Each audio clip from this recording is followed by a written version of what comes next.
Mawag sa akin yung kontak ko. Nagkaroon na raw sila ng resulta ng fingerprint matching. There is a match!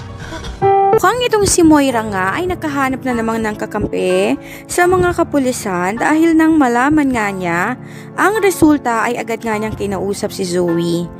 Ayon kay Moira ay tinawagan nga siya ng contacts niya sa loob ng presinto at napag-alaman niya na may resulta na nga ang fingerprint matching. At sinabi nga niya na meron ngang nag-match sa isa sa mga kinuhanan. Nung mga oras na yon ay napabalikwa si Zoe ng tayo at tinanong niya kung sino.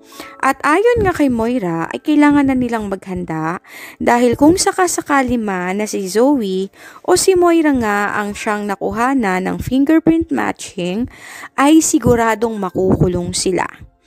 Tinawagan ni Moira ang isa sa kanyang mga tauhan at nakiusap siya na hanapan sila ng secret exit point palabas ng Pilipinas.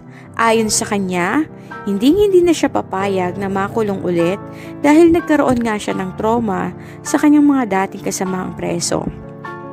At mas lalong hindi naman niya kakayanin kung makikita niyan ang kanyang anak na si Zoe ay makakasama niya sa loob ng kulungan. Subalit bago pa man sila makalabas ng kondo, ay isang warrant of arrest na nga ang dinala sa kanila at ibinibigay nga kay Zoe at kay Moira. Ayon sa mga ito, nagmatch nga ang fingerprint ng dalawa at hindi sila pwedeng tumakas o umalis ng bansa dahil meron na silang warrant of arrest. Ayon kay Moira ay tatawag muna siya ng abogado upang puntahan sila sa presinto at ginawa niya naman iyon.